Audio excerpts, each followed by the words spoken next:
হ্যাঁ, নমস্কার। তুমি কোথা থেকে বলছো এবং তোমার নাম বলো?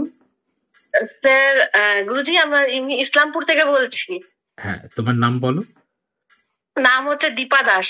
ঠিক আছে দীপা। গ্লুকন্ডি তো? হ্যাঁ যেটা বললাম সেটাই আছে তো লেখা? হ্যাঁ।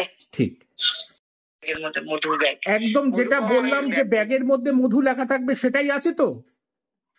হ্যাঁ, এই যে জি জি। আজকে আমরা সরাসরি অনলাইন কনসালটেন্সি করলাম। দীপা, কেমন লাগলো?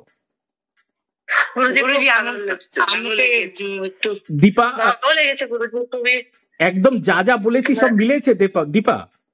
একদম একদম। দীপা, তুমি তোমার বাবার কথা জিজ্ঞেস করলে এবং করার সাথে সাথেই আমি অলরেডি বললাম কিডনি ওরিয়েন্টেড ম্যাটার রয়েছে এবং ক্রিয়েটিনাইন এর প্রবলেম রয়েছে, সেটাও যেই পরিমাণ যেই জায়গাটাকেও বলা হচ্ছিল সেটাও মিলেছে তো? একদম গুরুজি। এবং মাথার কাছে বাবার ঢোল থাকে এবং সোজাসুজি থাকে, পায়ের কাছে টেডি বিয়ার লাল কালার, সেটা পর্যন্ত বলা হয়েছে, সেটাও মিলেছে তো দীপা? একদম একদম। দীপা, তুমি সম্পূর্ণ স্যাটিসফাই তো? একদম গুরুজি। ঠিক আছে দীপা, ভালো থাকো, আনন্দে থাকো এবং সুখে থাকো। জয় মা।